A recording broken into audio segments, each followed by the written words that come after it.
Hi guys, how's it going? Now, Christmas is upon us, and this will be the last video I make before Christmas and the New Year. So what we're going to be doing today, we're going to be making from scratch homemade pita bread, and at the end of the video we're going to be stuffing the pita bread with a little bit of garlic and parsley. So I hope you enjoy it, and thank you very much for watching, and have a Merry Christmas and Happy New Year.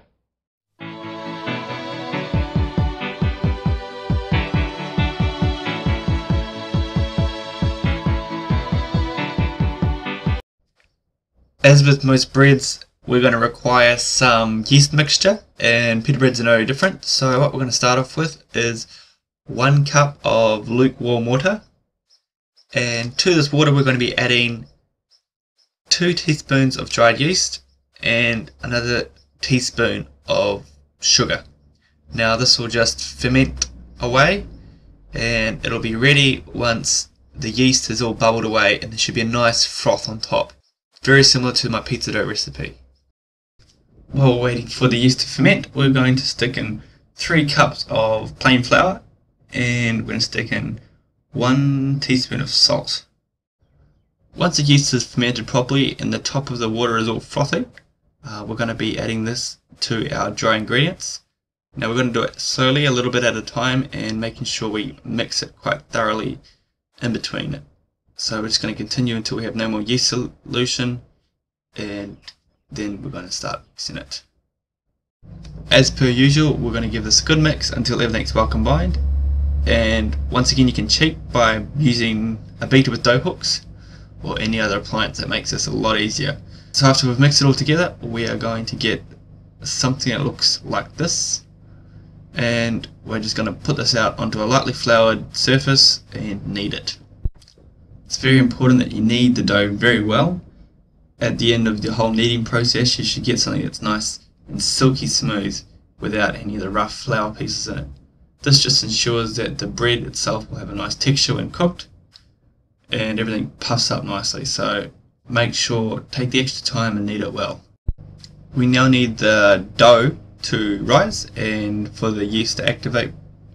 So what we're going to do, we're going to stick it into a lightly oiled bowl, and we're going to score the top of it like we are doing now, and we're going to stick it in the hot water cupboard or somewhere that's nice and humid, and we're going to let it rise for about 2 to 3 hours, or until the dough itself is doubled in bulk. So we're just going to do that now. This has just come out of the hot water cupboard. As you can see, it's risen nicely. Everything's nice and fluffy and light. What we're going to do again, we're just going to pull it out of the bowl, knead it to get the air out of it, and then we're going to roll it out into a nice long log like we're doing. Once it's rolled out, we can cut it into individual sections. Now I've got 12 sections out of here, but if you want a nice decent size pita bread, you can aim for about 8 to 10 pita breads.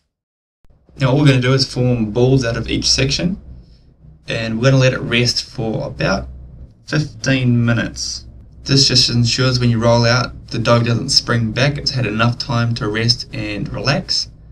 So once you've done this, we're just going to roll each dough ball out into an appropriate pita bread shape.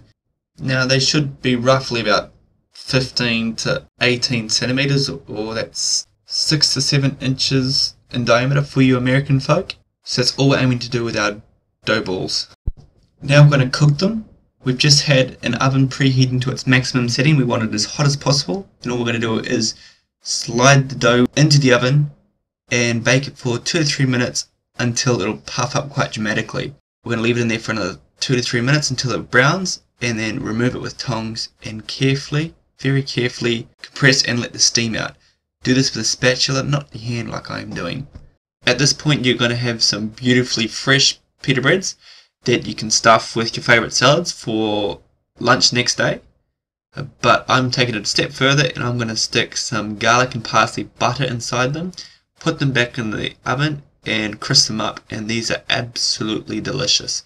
So all we're going to need is a handful of chopped parsley, 2 to 3 cloves of garlic. You can have a little bit more if you like garlic, and some butter. All we're going to do is combine the butter, parsley and garlic until it's well combined and able to be spread easily.